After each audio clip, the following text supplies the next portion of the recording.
Okay. And then Lydia, the floor is yours. So, okay, we see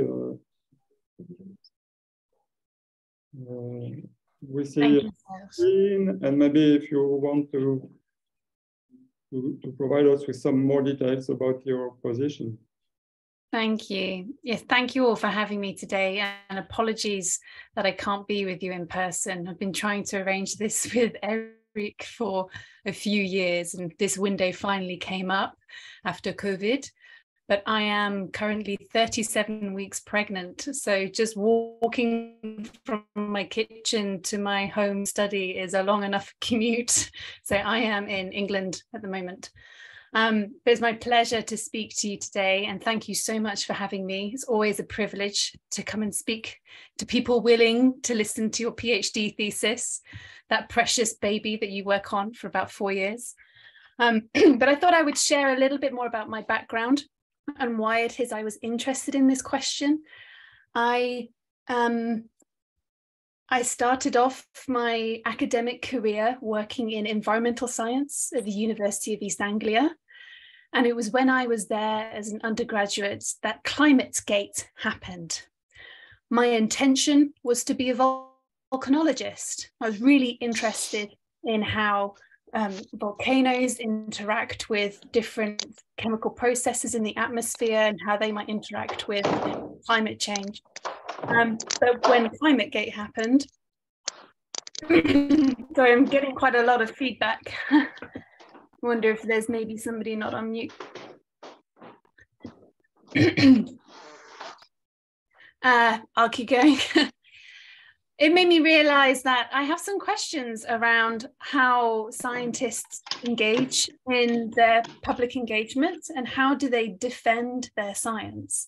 I saw lots of my professors being accused of creating awful science, hiding things, and that just wasn't true. So that sparked a question for me. And then I moved away from volcanology and was looking more at the social science, the psychology, the philosophy behind science communication, and why in particular for climate change. It's a difficult thing. There's lots of psychological reasons as to why climate change in particular as a scientific topic is more tricky for us to communicate. It's a distant issue. We can't grab hold of it. We can't lick it, is one of the tests that they joke about. But there's lots of other heavy political worldviews around climate.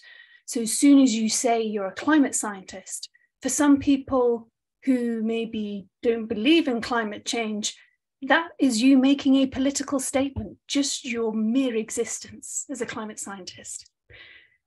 So that led me on to my research. I was generously funded by the Leverhulme Trust as a climate justice scholar at the University of Reading, where Professor Ed Hawkins was one of my supervisors, along with Katrina McKinnon in the politics department. So I've gone from being a volcanologist to ending up in a politics department. It's a very alien place for me, but great couple of years doing this research. And I had the privilege of interviewing lots of climate scientists around the world on their views on their public engagement and how they navigate advocacy, specifically policy advocacy, either in defense of their science or in trying to encourage action, and particularly on climate.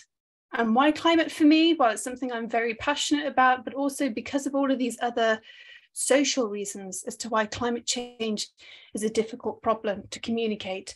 I felt that if we could, in my thesis, crack the problem of climate change, there would be learnings for science communication across a range of topics too.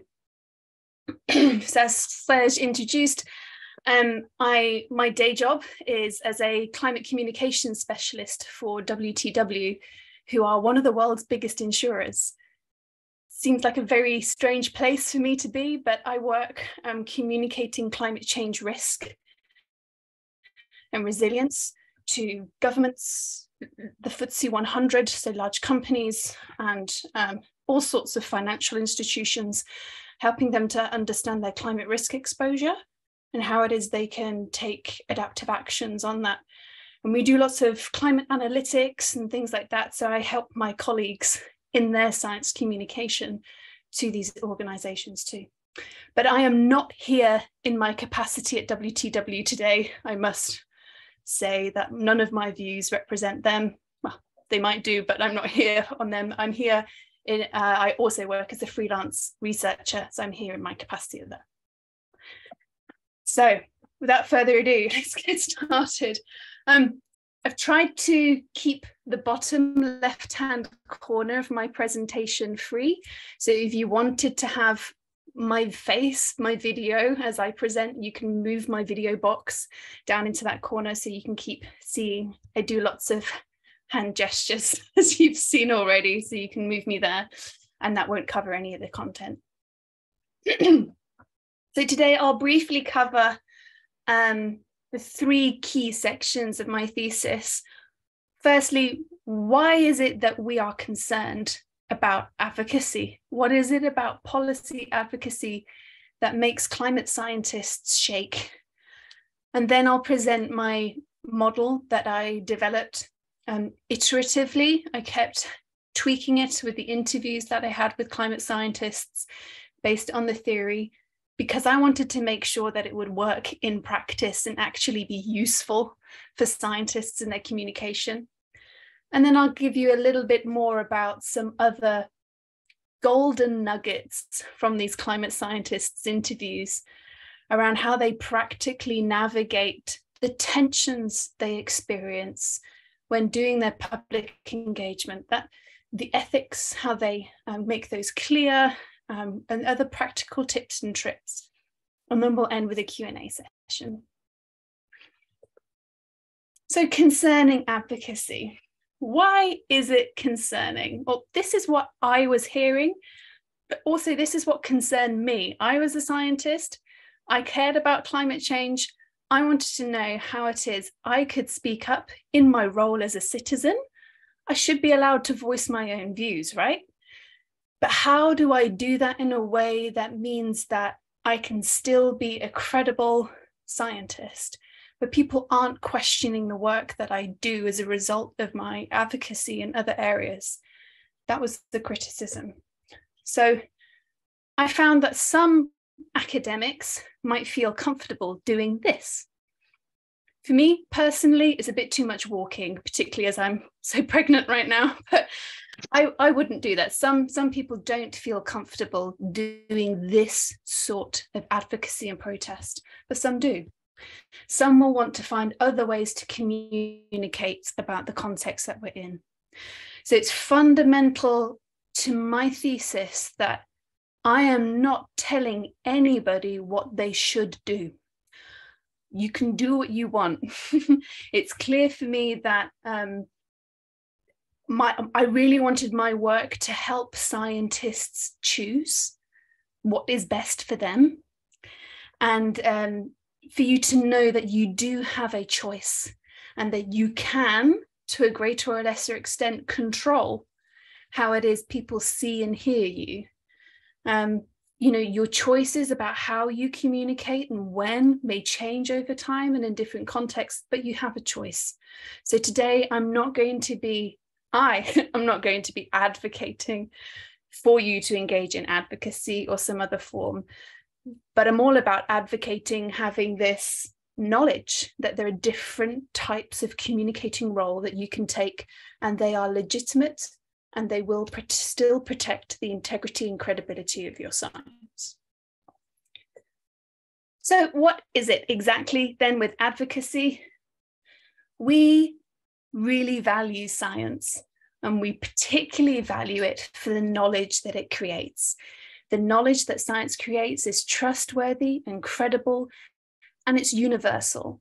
You don't have to subscribe to a particular political point of view for science to be relevant to you or exist in one part of the world. It's for everybody. Because of the scientific method, it produces a particular type of knowledge that we value.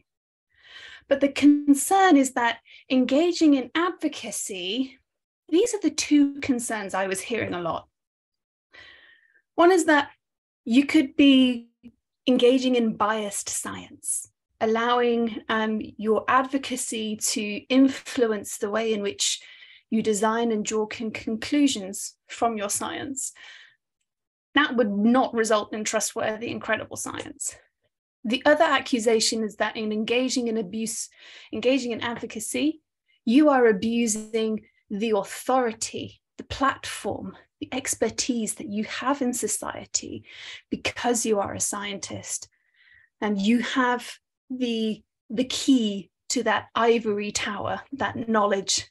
Because you're contributing to the body of scientific knowledge, you are able to understand and have access to it, and that gives you a particular privileged position. Engaging in advocacy, when we're talking about policy advocacy, this political advocacy, that has nothing to do with your expertise, and yet you're using that as a platform to voice your political opinion.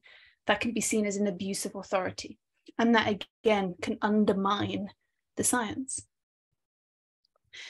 But even if, as a scientist, you weren't engaging in biased science and you were not abusing your authority, and you still wanted to advocate, for a lot of scientists, they're very nervous about this because even the mere perception that you were engaging in some form of advocacy would mean that you'd be worried that people would have the concern, the suspicion that you're engaging in biased science or abusing your authority. And that mere suspicion would be enough to damage your credibility. So you don't even have to actually be advocating for people to be suspicious that you might be and engaging in these two things that would undermine the credibility of your science. So what I wanted to explore was, these aren't necessarily advocacy itself. These two concerns about how you do advocacy and what you use it for. I wanted to see, is there a way in which, as scientists, we can engage in policy advocacy and preserve the trustworthiness and credibility of our science? And if you've had enough of this seminar already, I'll cut to the chase. The answer is yes, you can. And now I'm going to explain how you can do that. But the key thing here is that we can be concerned about our public view and how the public view our science. But really, I was hearing from my interviewees that their real concern is that their colleagues would see them as either creating biased science or abusing their authority. So it's not just like your public persona and how the public see you and they judge you.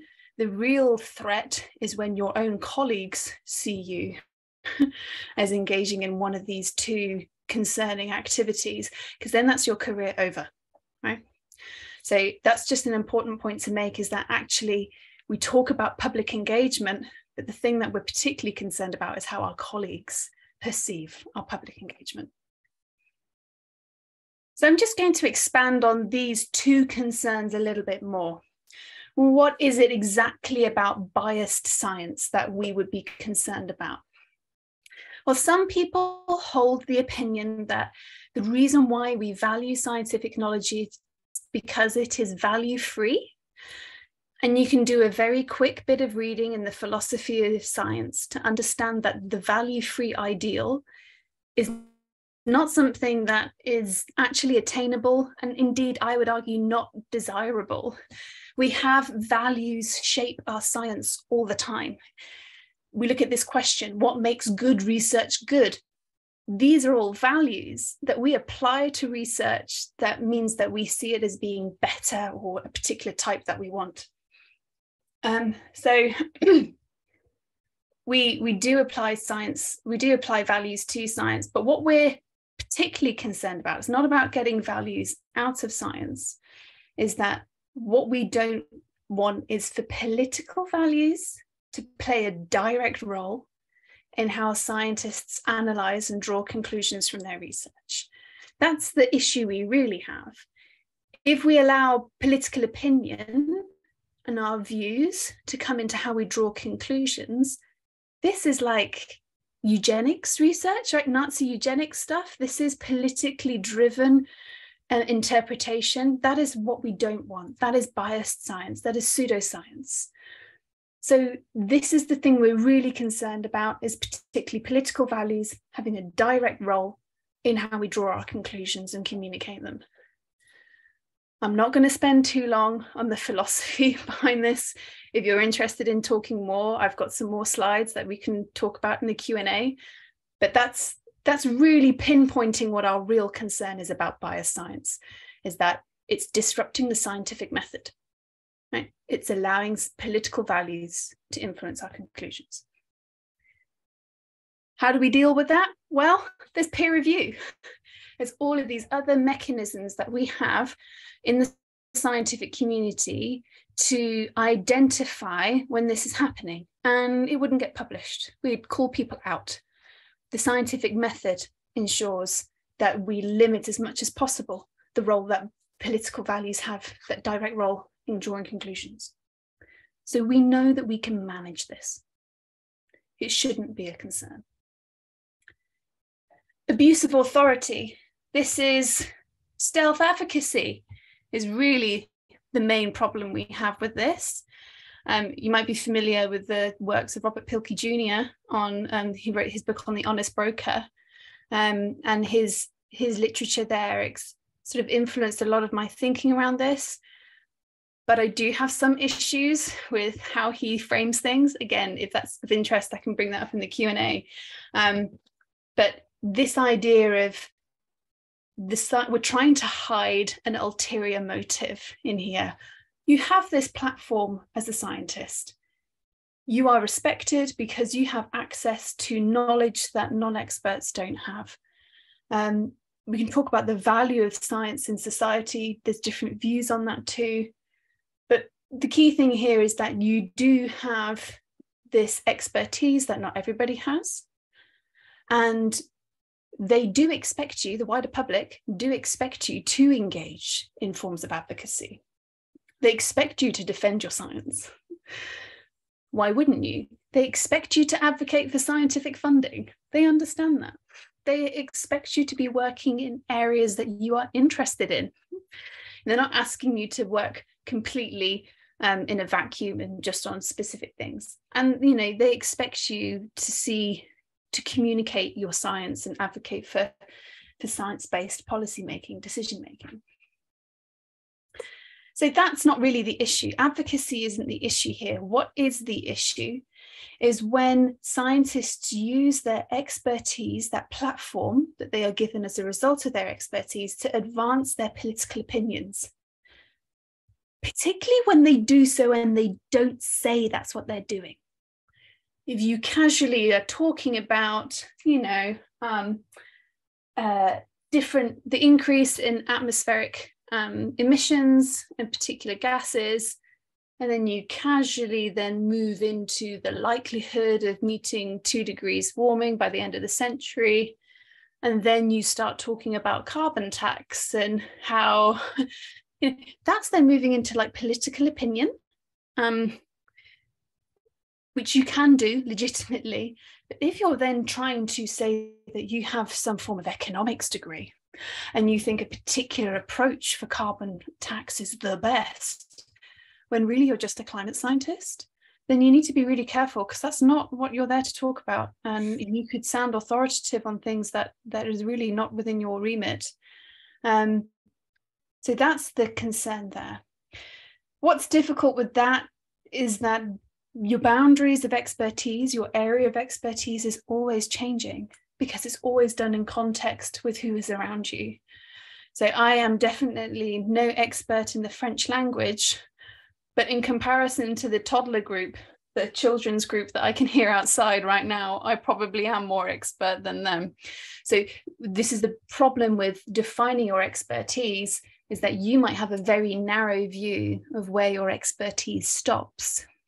But other non-experts might see you as a climate scientist and expect you to be able to speak on lots of other topics that for you are technically outside of your area of expertise, but for other people, it's highly related.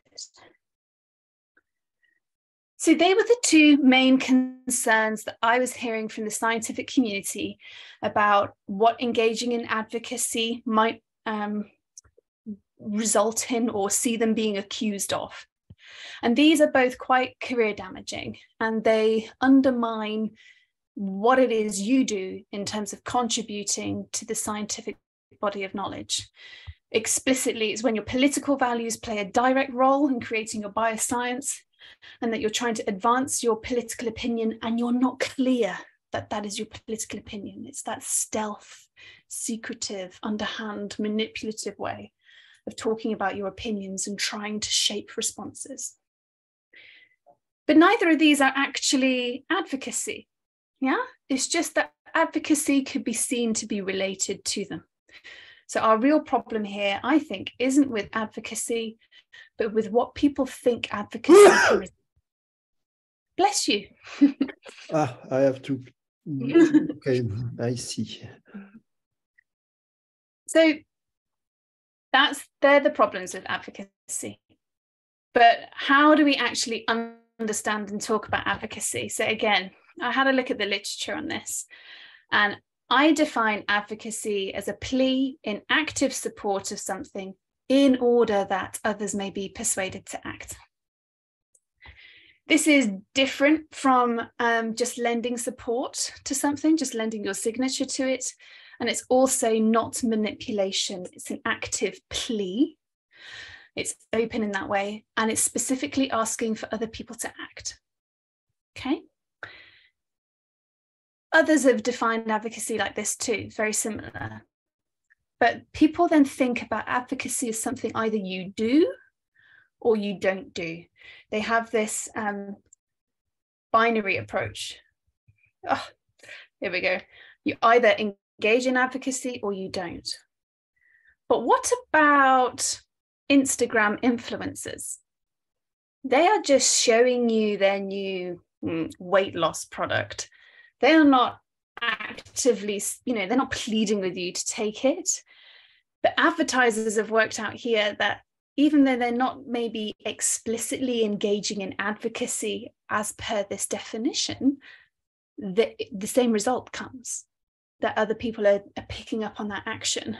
So for me, this binary, you either engage in it or you don't, doesn't really work for lots of reasons. But for one, for scientists, it's not that advocacy full stop is problematic. It's a particular type of advocacy that's problematic or raises those concerns about bioscience and abuse of expertise.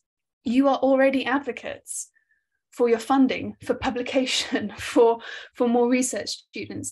Nobody has a problem with scientists engaging in that sort of advocacy. There's also a possibility that your silence can be seen as advocacy, that you are condoning something, or when people expect you to speak up in defense of science, if you don't do that, well, maybe that argument was correct then. And all of this greatly depends on the audience and context. As I mentioned previously, for some audiences, your mere existence as a climate scientist is seen to be a form of political advocacy. You haven't said anything, you've just done your job. But for them, they see it as advocacy. So just this binary mapping with this clear boundary doesn't work. Lots of other people have tried to describe advocacy in different ways, and I won't go through all of the different ones for you. But Hadley and Barnowski are quite useful in describing differences in different types of advocacy here. So they have three forms. They have no advocacy, then informative advocacy, and prescriptive advocacy. For them, informative advocacy is like your defense of your science. It's speaking up, it's arguing the facts, sticking to these more positive questions. Whereas prescriptive advocacy for them is the one that is concerning. This argues a particular course of action in the face of uncertainty and pursues these should questions, these normative questions. Now, for me, again, unfortunately, this doesn't work.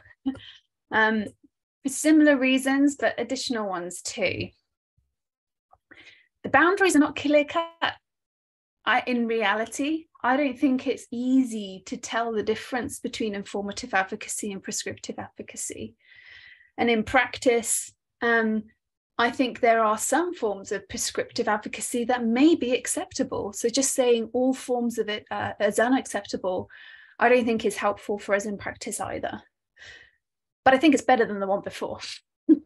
So I continue to think about the different ways in which we think about scientists' engagement, and I came up with my own advocacy spectrum. Now, this is the end result, but I went through a series of graphs and bar charts and all sorts throughout my PhD, but this is the end point of the advocacy spectrum with the input from all of these scientific interviews. I have 4 broad areas. The first one is non-engagement with policy. This is when you're just trying to communicate your findings. This could be just in a scientific paper, okay? No relation to or relevance to policies. In that sense, you're just communicating the research. This is pure science communication. Policy advice. This is where some people would put the IPCC, because you're being policy descriptive, but not prescriptive, which is what the IPCC say they do. It provides advice upon request about policy options, and it would put the science in a policy context, but crucially, it is not saying that anything should be done or what should be done. Then we get our 2 types of advocacy. And for me, these are incredibly blurred between the yellow action advocacy and the darker orange specific policy advocacy. In the pure yellow action advocacy, this is, please do something. I'm not going to tell you what, but I think something should be done. It's a plea for an action to be taken, but there is no other prescription around what sort of action should be taken. It's just saying that no action is not an option. And then we can go through this spectrum, maybe ruling out one action at a time to being very specific policy advocacy, which argues for a specific policy and really narrows down the options. So the movement between here is about reducing the options that you are advocating as potential options to take. And it may use reasoning from outside your area of expertise. Now you'll notice with all of these, one, I've got it in a circle, not on a line. That's so all of the roles can have a boundary with each other. So they all touch each other in this. And all of the boundaries are blurred, and some are more blurred than others. And I'll speak to why, in particular, this boundary issue is really important when I talk about contextual factors and what came out of the interviews about practically how these boundaries work. As I said, this is all about your choice about where it is you choose to communicate, what it is, what role it is you want to take on. But in communications, it is never a one-way thing. However you speak is also determined. Where you land on this spectrum is also determined about how your audience hears you. So you might think you're just doing non-engagement, staying in the blue area, but for other reasons, people hear you as engaging in some form of action advocacy. And this is one of the tensions that scientists experience in their communication. And this is what I wanted to understand more of, is this tension between how it is you want to communicate and be heard and how audiences might hear you differently. As I said, even the mere suspicion that you were engaging in advocacy, for some people, they felt that that would cause enough of a tension and threat to them, that they wanted to stay as far away as possible from engaging in any form of advocacy and just stay up here in non-engagement.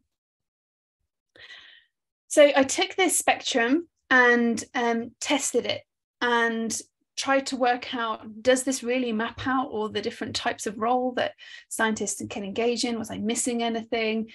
What about these boundaries? And so I had the privilege of speaking to lots of scientists around the world face to face, online. This is back in 2018 and 2019. Here they all are. I'd say generous with their time, some very long conversations, and you can see with quite a broad range of people here as well, different fields, different views on advocacy. And we talked about their views on their public engagement, what they found easy, what they found difficult, what they thought their scientific community thought about them and those different sorts of interactions, and got their feedback on that spectrum, as well as practical tips or things that they had learned that made their communications easier or maybe more difficult at times. And so for this next section, I'm just going to talk through putting this advocacy spectrum, this definition of advocacy in practice, and how that works for them. So here is a quote from Neil, not really called Neil, but this was a quote from one interviewee in particular. For them, it was really important that they just wanted to keep their science clean. That's why they chose to stay quiet most of the time. They didn't want to speak out because they didn't want to be accused of anything. They wanted to keep the science clean. Maybe some of you relate to that. For Paula, she saw she thought there was a duty for scientists to communicate. Actually, quite a few interviewees expressed this, particularly if they were publicly funded scientists with their research. They felt a particular duty to make sure that their research was publicly accessible and understandable by those people that had funded it. But they felt that there was some form of duty there to not be silent or to not just publish papers, but to make it a little bit more accessible. For Andrea, this is more, she's putting her understanding into practice for action. So she's very clear that she wasn't advocating on behalf of a particular political party, but she was advocating for some form of action to be taken. But again, she's not going to go any further than that. It's just, we know this is going to affect us. Surely we want to do something. We've got to decide what to do about it. If politicians ultimately decide to not do anything, then okay, but let's make the decision. Let's not just wallow through without thinking that through. And then Simon, a man of fewer words. He didn't care about what people thought about him. He engaged in all sorts of policy advocacy outside of his area of expertise. He was very quick to provide comments. He just knew it was a problem that needed to be solved, and it needed to be solved quickly. So he was throwing everything he had at his policy advocacy. So if I were to initially map those scientists onto the spectrum, this is broadly where I'd maybe put them. Neil wanting to keep his science clean, not engage with policy at all. Oh dear, can you still hear me? Oh yeah, I'm back. I just got a froze there. Yeah, good. Paula, she wanted to make sure it was useful and then, you know, move around. But in reality, depending upon the context that these scientists' communications are received in, they could be mapped anywhere on this spectrum. It could be that Neil's desire to not speak out at all is seen as a form of advocacy. Now, that would be concerning for us, and I want to dig into like why that is. So, this is how I liken it. Here's my scientist, and she's taking aim with her communication at where it is she wants to be on that spectrum. She's decided maybe that she wants to communicate just policy advice. That's what she wants to do in this case. So she's aiming up her communication arrow to land on policy advice. She loosens the string. The arrow flies through the air, which is her communication, but something happens to it. and it means it lands off where she was aiming. It means that when she communicates, actually the way in which the audience hear her isn't as just giving policy advice. They have heard her engage in some form of advocacy. Now, what happens here is the role of contextual factors. As I said, communications is a two-way thing, and there are lots of things that affect how people hear and receive your message. So now it doesn't matter that you were trying to avoid engaging in advocacy, you've been seen as engaging in advocacy, you are still experiencing the tensions and finding yourself being accused of biased science or abusing your position of expertise. What a nightmare. Even if you were to stay silent, you found you're accused of that. So let's understand that in a bit more detail. What are these contextual factors? And then how can we employ some archery skills and help you understand the conditions that you're communicating in and just change your aim ever so slightly, taking into account those contextual conditions so that you land on the spectrum where it is you want to be and the audience hears you in that role as well.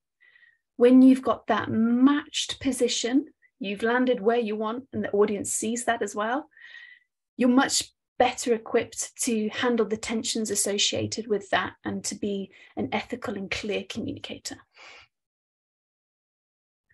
So what are contextual factors? Well, when I was interviewing different scientists, it became clear that there were three sort of different thematic areas associated with their communications. There was the voice, the content, and the audience. Basically, the audience's views of who you are, what it is you're saying, and also who they are and what is going on for them. So we have 7 broad categories here. The background of the scientist. So that's how they, this is really about how you're seen. So an extreme example might be, say you were a politician before coming to science. The audience sees, oh, this is an ex-politician now engaging in their science. They might be thinking, I wonder if they're trying to drive a political agenda here. But what we really see is that your background is also important for people understanding your expertise. It could also be you're an early career researcher. The way in which you're listened to in your early career as compared to a professor of 40 years will be quite different. If you're speaking out as an individual or a group, if you speak out as an individual, that opens you up quite quickly to the audience looking at everything specific about you. Are you a mum? Are you part of a tennis club? Are you part of a faith group? All of these other things that form up your whole identity. That can change the perception that the audience have of you. If they also play tennis, they might feel particularly affiliated to you.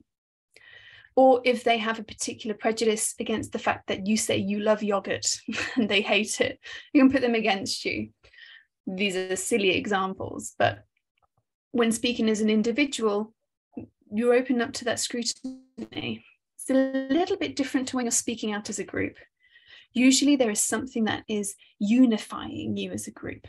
Maybe it's that you are a whole faith group speaking out, in which case then it's very clear that the thing that unites you and is informing the way in which you're speaking out are the shared values of your faith. And again, that's quite clear then to the audience, and they're able to understand your communications through that shared value of that group. The context, what you're saying and how. So the substance is really important of how that is they're listening to you and how it is they understand as to what you might be talking about.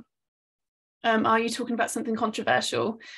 Maybe you're talking about economic policy in the middle of a cost of living crisis. that might change how they feel about what it is you're saying. So there's the substance of what you're saying. But then crucially, the communication method, that can indicate tone to audiences. This is the difference between your scientific journal and Twitter, or talking to friends down the pub.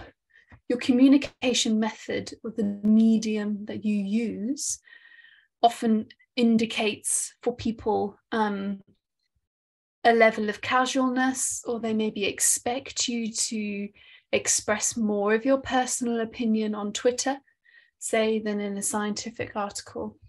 Or they expect a journalist to come in and tweak your words into something that you don't necessarily mean in a newspaper article, maybe.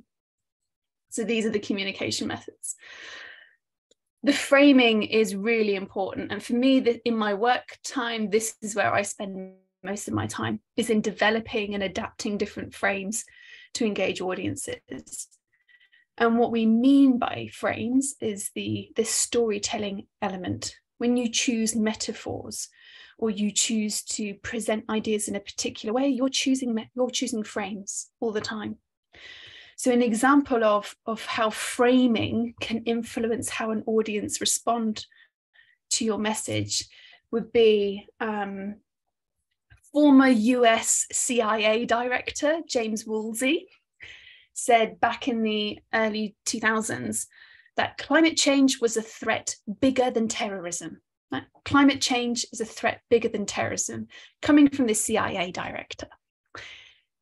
In describing climate change like this, he pictured climate change right alongside the terror attacks in September 11th and the damage caused by Hurricane Katrina as well, because that was also described. Those were two there. This framed climate change as a violent issue and a threat to national security. Quite different from it being a hippie issue that only environmentalists are concerned about. So this framing might have been employed because at the time, national security was widely valued. Everybody was talking about it, and it was considered to be a function of state legitimacy, right? Having more of these good security measures. Therefore, anything that threatened to undermine that is something that should be urgently addressed. By framing climate change as something more significant than terrorism, he was trying to say climate change requires urgent action. So that's a way in which your frames can maybe deliver other messages to your audiences. And finally, the audience, who it is you're saying your communication to. Two main things here, the worldviews and their context. I mentioned before, mentioned it a few times, for some people, your mere existence as a climate scientist is seen as a form of advocacy. But maybe there's other things going on with their worldviews. Maybe they don't value science. We've seen a lot of that in the anti-science movements. Maybe they have a worldview where all government should be taken out of decisions, taxes, all of that should go. So any discussion, any substance that talks about a carbon tax will sound to them like a particular political position. So this is partly like their worldviews about how they see and understand the world. It's also about how they see and understand nature. Do they think nature has this bounce back ability that it's always able to absorb what humans do? All of these sorts of things will change their opinion on climate change and therefore what it is you are saying about it. So this is very important to understand where your audience are. And then there's the context. Whenever you're doing a communication, you're always battling with other communications, whether that's emails, news, a crying baby in somebody's arms. You're always sort of fighting for that attention. And your message is then always understood alongside these other issues. So if it's a cost of living crisis, like we're experiencing at the moment, if prices are very high for fuel and food, and there is another political commentator talking about how maybe they've been very insensitive to people's cost of living conditions, And they've said everybody should be ploughing their money into solar panels on their houses and buying organic and all of the things that we know are quite expensive to do and not feasible actions for lots of people. And there's a lot of resentment, therefore, against that particular other commentator. If you come in and then also talk about the benefits of solar panels, even if you're doing that in a completely policy neutral way, you're just talking about benefits and, you know, other things, because the audience has heard this person speak so insensitively about their conditions, they might hear you as also sounding like that. So you can't really change that context. You can't stop other people talking about. All you can do is just increase awareness and be aware of how your communication might sound alongside others. Okay, so these are the contextual factors. These are the winds that blow when you do your communications.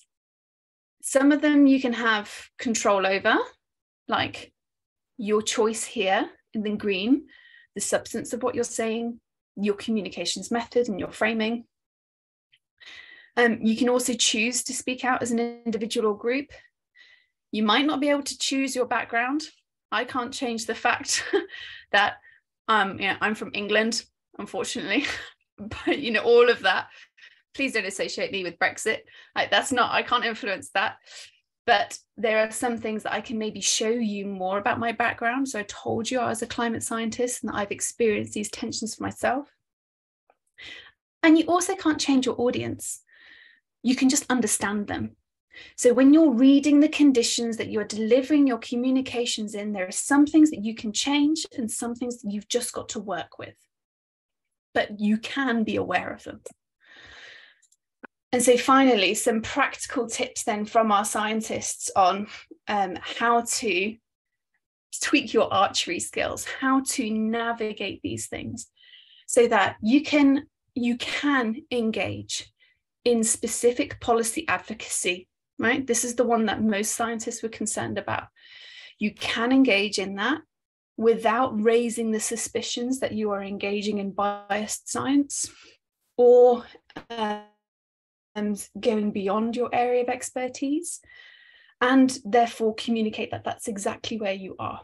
So these practical tips simultaneously help you land where you want to on that spectrum, and they help show that you haven't got biased science and that you're not abusing your area of expertise. So it's dealing with the tensions of being somewhere else on the spectrum, those two main concerns.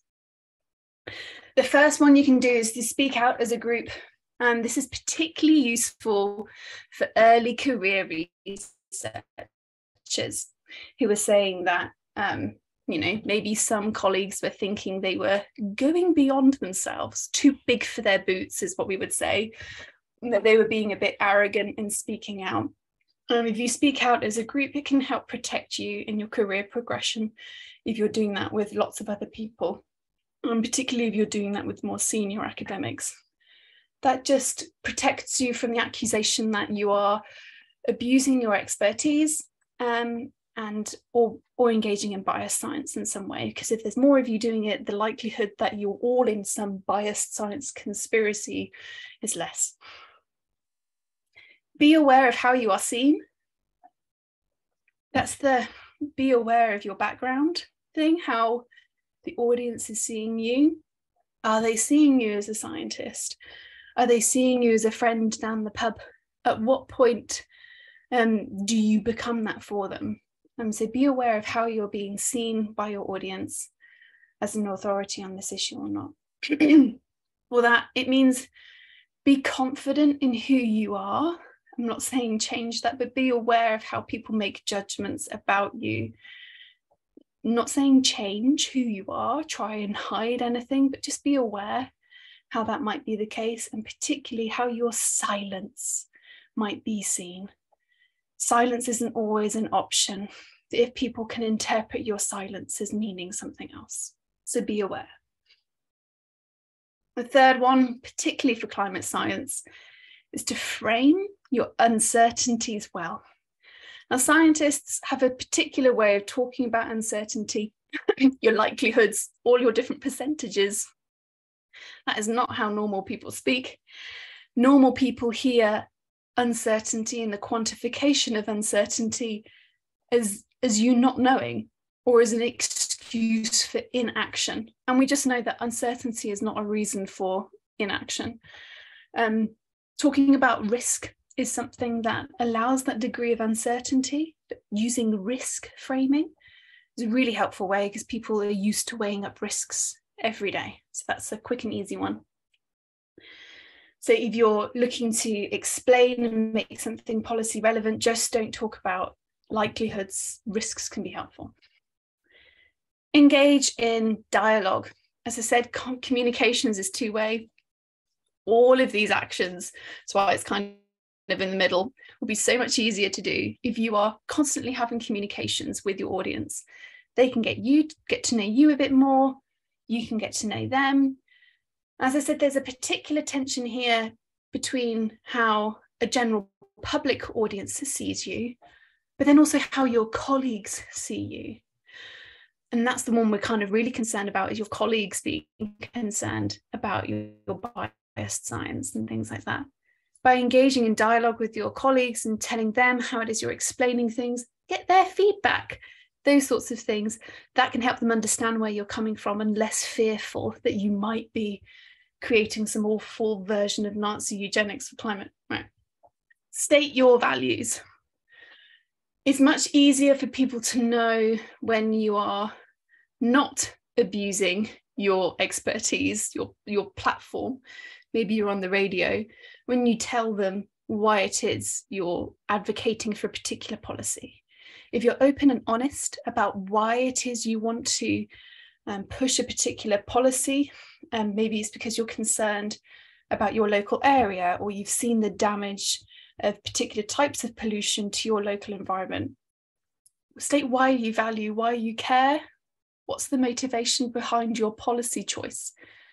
People can then be equipped with that understanding and see if that preference has influenced your science anywhere. Has your preference for a cleaner pond influenced how you do your science or not? Number 6 and number 7 are quite closely related. It's about being clear where your expertise stops.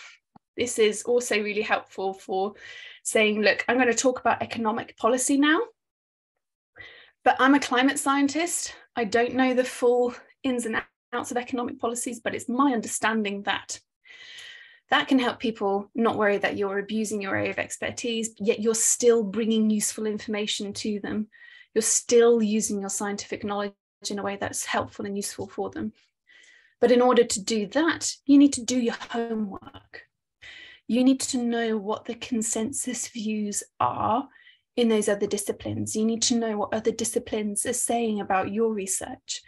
So this is the IPCC Working Group 2, Working Group 3, all of that sort of stuff. Know what they're saying. Professor Jim Hansen got caught out a couple of years ago in quoting some economic policies that he thought were quite good, but he wasn't really clear in saying that these were not the consensus views from that community. He was actually voicing opinions that were not widely held by that community, and people were quite concerned that he was doing that using his platform as a climate scientist to talk about fringe views in a discipline that was not his. And finally, get the communication skills you need. Dialogue. Number 4, dialogue. That can be hard to do. Knowing which frames to choose, how to handle the aggressive journalistic interviewer. All of these things can make it hard for you to stay, if you don't have those skills, can make it hard for you to control how it is your communications are heard. So go and get the skills that you need to communicate well, to know how to handle those journalists, to know how to design and identify frames that will work with your audience, that will trigger the right things for them and their worldviews and not put them off what it is you're saying. So that's it in a nutshell, but I thought I would just flag some further reading and resources on these. As I said, all of this was based on my PhD thesis from 2020, and some friends at Faculty for a Future, which is a not-for-profit organisation looking at how academics navigate ethical issues. They're a great bunch. They have taken some bits of my thesis and created a specific toolkit for academics seeking to engage in different types of communication. So again, more practical tips in there, and that's been peer reviewed by lots of other scientists and it's got input from journalists as well. So some very practical tips in there. I'm also just going to flag some work that Climate Outreach have done and that I've done with them on top tips for science communication. So not specifically on policy advice or advocacy here, but just general good science communication tips. This includes framing, talking about uncertainty, knowing your audience, so much more of that advice for that blue zone. But you can use all of that for any role of communication. And then this is a piece that I published last year. Last year? Yes, 2021, with some folk from the IPCC about how storytelling can engage audiences in different ways and maybe inform policy decisions, but not necessarily advocate policy. Okay, some different resources there. I will stop there now. I ran slightly, sorry, but I'm happy to take any questions. Thanks.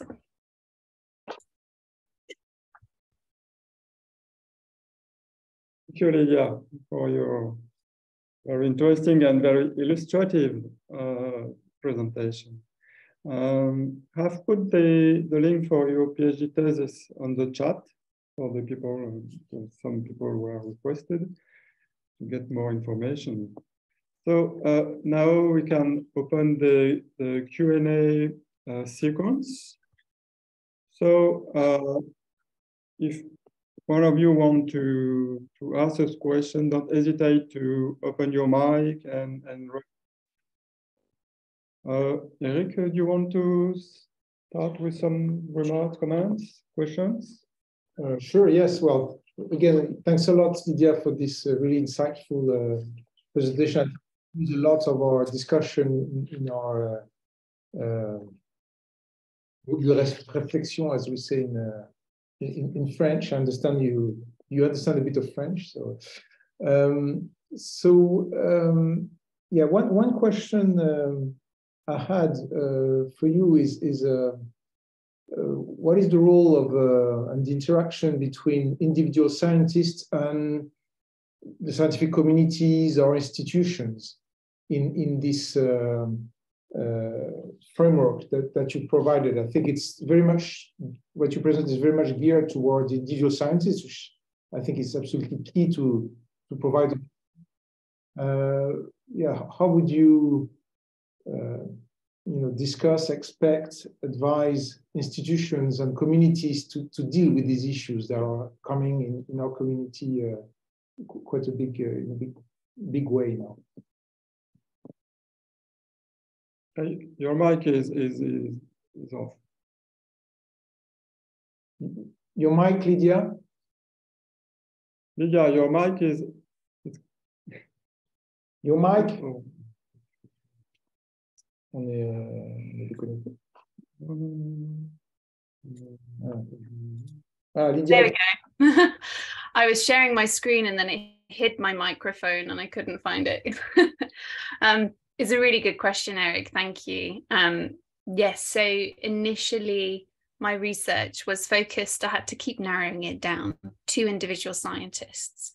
But in some of my work at Climate Outreach, I have also ran this sort of like an engagement training session with different scientific institutions where we discuss for them as an institution how they can be perceived and heard. So I think it can be used at an institutional level as well. What I would say is that institutions, when communicating as a group, they will still experience all of the same tensions that individuals experience. And by that, I mean, some people will think, is this institution pushing a political agenda here? Are they creating bias science? Are they speaking outside of their area of expertise? So they will still experience that. And they will still experience people hearing them as engaging in advocacy when maybe they're trying to not. So all of those things are still the same. I'd say the likelihood that scientific institutions actively decide that they want a communication to be in one of these advocacy areas is less. Just because you're supposed to be representing everybody, or everybody has a say, or you find a consensus, it will be quite hard for you to find a consensus point amongst your whole organization that is advocating a specific policy. But increasingly, we're seeing institutions come out and they've addressed all of their membership, and they have places that are around about here. They are advocating for action. We're seeing that more and more. So they will still experience those tensions, but the way in which they decide, it has to be collective, or it has to be through a nominated committee. It's all about how it is you democratically then agree about where it is you want to be seen. And so for some institutions, like the IPCC, for example, decide that they don't want to engage in anything that could look or sound like advocacy. They want to stay in one of these areas, in which case they still need to think about all of those contextual factors and how it is their communications might be received and possibly understood as forms of advocacy. So I still think the understanding of contextual factors, those top tips, are applicable for institutions as well. You will just have that added dimension of how do you form consensus? What is it you want to advocate altogether? So I think it's less likely because of that you'll end up doing specific policy advocacy, unless you're all the same. Even more importantly, for an institution, if you are going to speak out with a form of advocacy, I would say that that very last slide where I talk about, click through, I think it's even more important that you state your values. What is it in particular that has prompted your institution to speak up? What is motivating your policy choice here when you are advocating for action? It could be that you are seeing not enough action in your understanding from the whole group of experts about what that means. Is that more action needs to be taken? You just need to really make that really explicit, what the values are, where your expertise stops, do your homework, make that really clear for your institution. Thank you. So we have two complementary questions in the chat. Marie-Alice, do you want to? Yes. Oh, you can read it. The question is, thank you very much for this presentation, very inspirative, and thank you. And do you see some differences between countries in Europe and including the global south? Good questions. Yes. Sadly, my interviews were mainly constrained to institutions in the UK and US. However, some of my interviewees were from other countries and were able to talk about other experiences. Yeah, there was a difference, I thought. Whether or not it was statistically significant, I am unable to say, given that it was all qualitative. In the US, given the institutional structure for, and I've completely forgotten the word, when you get full-term employment, what's that word? Yeah. Anybody help me? So say again, Eric? Tenure? Tenure, that's the one, thank you. The tenure process is very different in the US than it is to the UK. And in terms of that employment unpredictability. So I was seeing a difference there. And that was having a big difference on how early career researchers felt about their public engagement. Some felt, well, actually one academic in Oxford told me that her professors had explicitly told her to not engage in any type of public engagement because it could threaten her career. Very different. Indeed, I was told as an undergraduate, do not join any groups like Greenpeace or anything, because that could threaten your future employment. So I see a difference between early career researchers between these countries, particularly in relation to how their career progresses. I also saw a difference generationally, and this is just different, it's the same across all the countries. Those of early career researchers saw this much more as an issue, maybe because for them they grew up with climate change being more of an issue, rather than some of the older professors that I interviewed who accidentally stumbled into climate. There are definitely other geographical differences that I would love to explore in terms of how science is valued in policymaking. And I would say that all of this has been done within the context of democracies. I would love to see how this interaction between science changes when we're looking at countries that are not democracies. I suspect there'll be some quite big differences there. In the Global South, the paper that I wrote with the IPCC about the stories, there are some beautiful ones there from the Global South, and in terms of how science engagement happens there, you know, there's research done on, as the general public's knowledge about science increases, does climate skepticism. That's some fairly old research. I think it needs to be redone.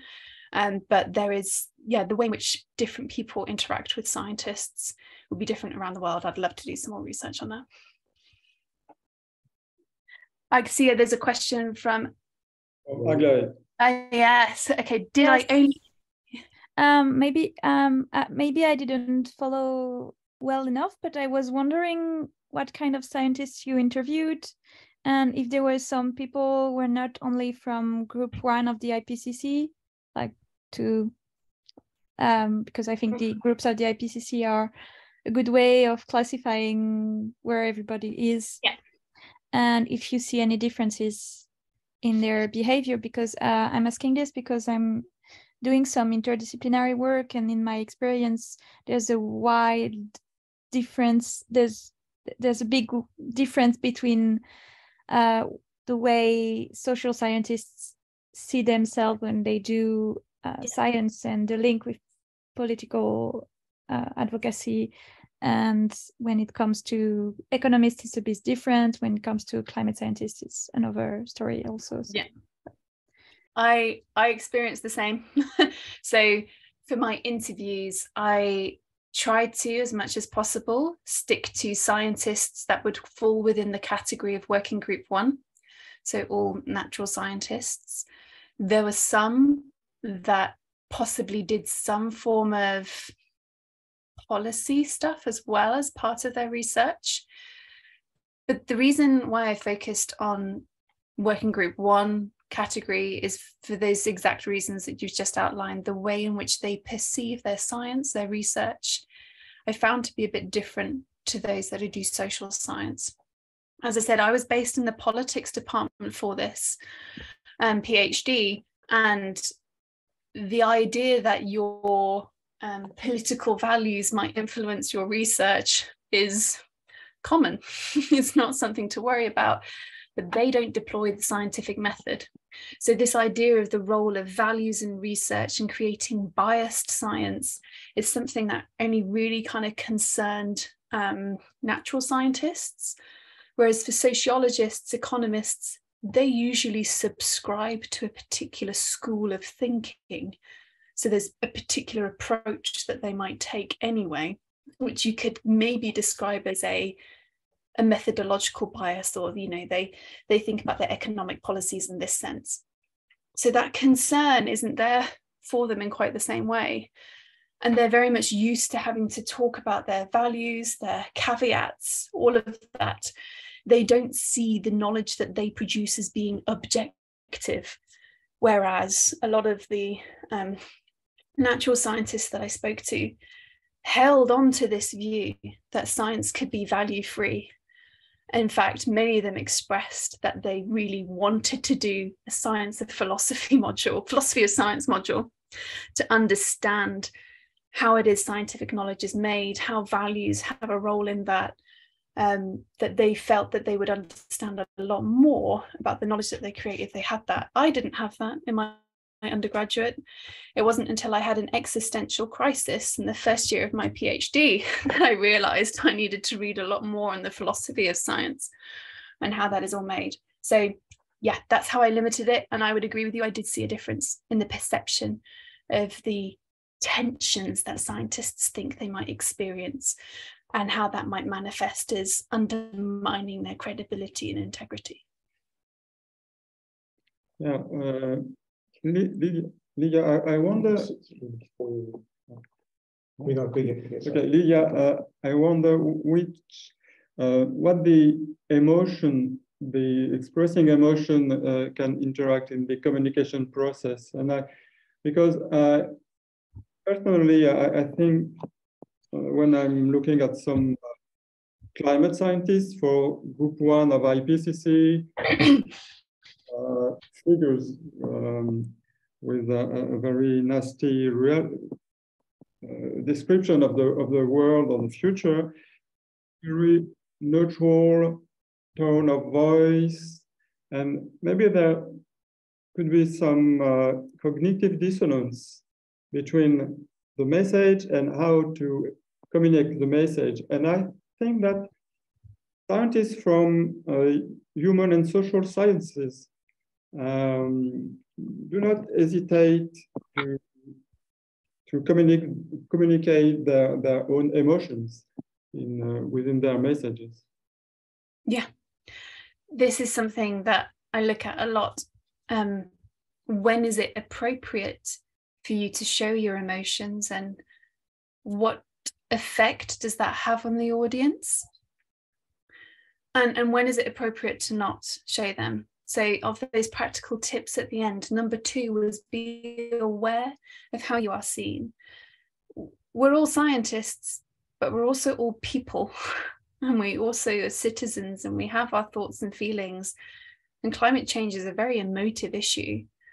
For us to have an emotional reaction to our research is completely understandable and in fact expected. And, you know, there's lots of mental health issues around suppressing the emotional reaction to what it is we're exposed to on a daily basis. I'd say exactly what you said, Serge, like if you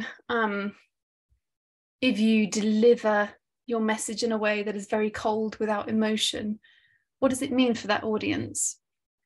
I would say for some audiences, emotion and expressing that and seeing that visibly is a good indicator of authenticity, because people can't understand how you could possibly be speaking about the deaths of people and not be moved. For some people, they can see engaging emotions as a form of manipulation. And it's a really hard line to tread, and you've just got to know in that moment. But there are other ways in which you can express your authenticity ahead of that moment, where when you are seen to be getting upset, that is the moment. So this is more about effective communication, I'd say. So I try to not look at effectiveness in my thesis too much, but there's lots on this in the climate outreach resources. But being an authentic messenger helps you to be effective. People believe you, they will trust you. Showing your emotion, telling your story, helping people understand where it is you've come from is a really good way of helping people to understand. The general public do not understand graphs and facts. I love a good graph, but that's because I'm a scientist. The general public understands stories and emotions, and we make decisions a lot more with our gut. We all do. So to use that then is fine. I also said beware of which emotions you use. There's been some research into the different types of emotions that we bring up and their effectiveness for then engaging that audience with particular types of action. Research was done around fear. people often think that if I just frighten people enough, they will move into action. But fear is quite a paralyzing emotion. So you maybe see this a lot with the Extinction Rebellion communications. There's quite a fearful narrative. Sometimes that can engage people and they want to solve it. But if you frighten people too much, who wants to engage with a horror movie? Right? It puts people off and it makes it a very difficult topic to continue engagement with. The best thing to think about your emotions and engaging people in an emotional way with something like climate change is to think about the carrots and the sticks. That's how we talk about it. So a stick might be the fear narrative, being really clear and saying this is how it is. 1.5 is looking very, very, very difficult, you know, telling them how it is, that fear, because that is scary. But then complementing fear with hope. And hope is a much nicer emotion to engage with. It's not wishful thinking. Hope still is sort of bounded on the reality. So then tell good news stories of things and then get people involved that way. Final thing I'll say on emotions, because I could talk about that for forever. Emotions also have the power to bring us together or to leave us apart. And what we see whenever anybody is engaging in action and climate change, the most sustainable actions, those that people keep doing and result in, I call it like a spiral of them adopting even more climate positive actions, are those that include community. If you're doing something in community with other people, that's much easier to sustain. So if you've got something that is asking people to engage in something altogether and it's fearful, you're asking people to come together and be frightened and sad. That's not a nice party to go to. It might be needed a little bit to make sure the actions you're doing are correct. But again, a hopeful, positive narrative, one that is encouraging of people, that recognizes where they're at, that is accessible to them. Those sorts of actions are more likely to be adopted and to continue. So emotion is very important. Okay, thanks. Yes, thank you, Lydia. I had a question in your work, in your PhD work. Did you go and look at what other science communities were doing or had done? I'm thinking about medical research and doctors, for example, which are not humanities, closer to climate science, but have been involved with society for years or even more. So have you, in your analysis and action, have you been inspired by those other communities? Definitely. And I had to cut those chapters from my thesis. It was very painful. But in my research, yeah, the medical community is a really interesting one to look at.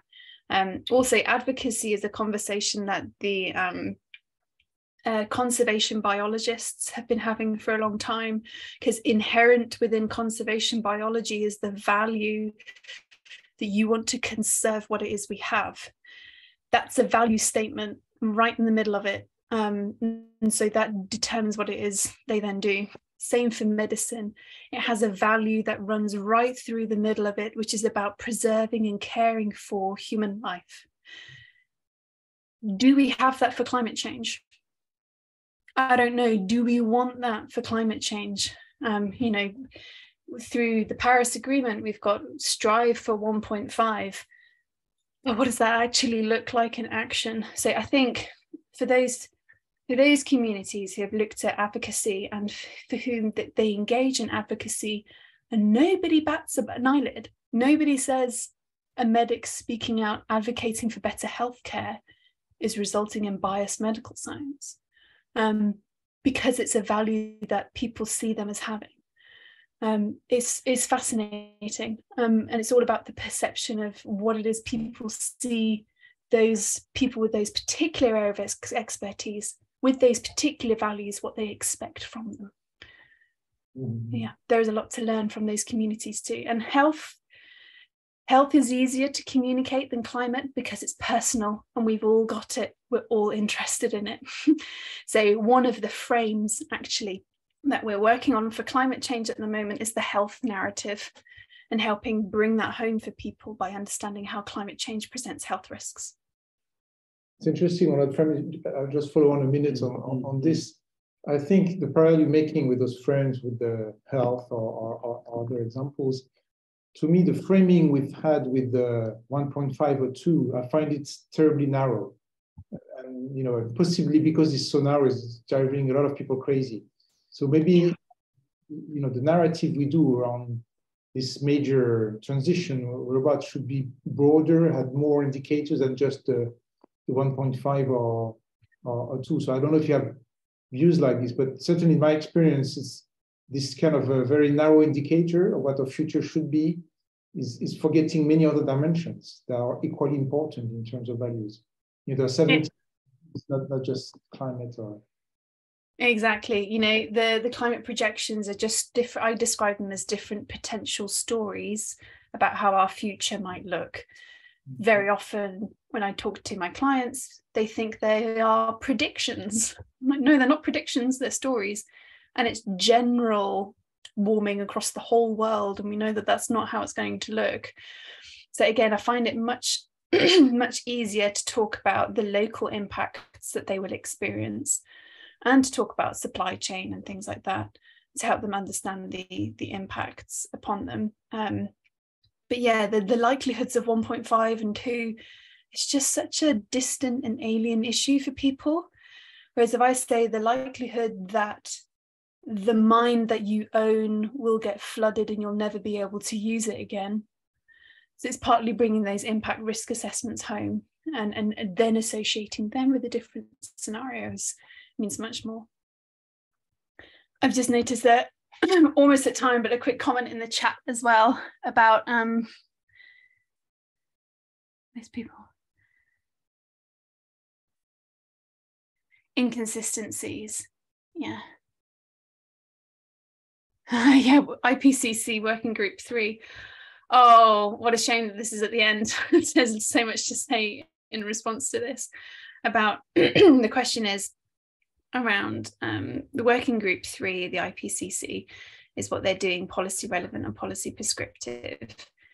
I think it's really interesting speaking to different natural scientists about this in my research a couple of years ago. Some were getting the sense that the IPCC was maybe moving away from being just policy relevant to being a bit more policy prescriptive, because of course in how you design SSPs, the stories that you're choosing to tell with them include lots of different, well, you're obviously choosing not some stories. You're choosing to not tell some stories and presenting just those broader SSPs. So to what extent should the IPCC be choosing realistic, but who gets to judge that? So I think it's getting a bit more blurred now when we're looking at the application of policy, how that could be maybe subtle forms of advocacy in terms of the options that you present. I talk about the narrowing down of options as being a form of advocacy. But again, it's the situation that we're in. We're having to respond to where the world is. And when you look at different political analyses across countries, there are some that, broadly speaking, their full political spectrum is still pretty much left of centre compared to other countries that aren't. Their furthest left group might actually look more like a centrist group in that country. The reason why I mentioned that is that when you're talking about these different compositions of thoughts and how we present things, where are most of the academics? Where have most of the institutional thinking been about this? What is the political spectrum across institutions? We know that academics are much more likely to be left of centre than the rest of the global population. So there's lots of questions in there about how we represent, but big question. Not sure I would do that completely justice, but one to think about. Many thanks for taking my question.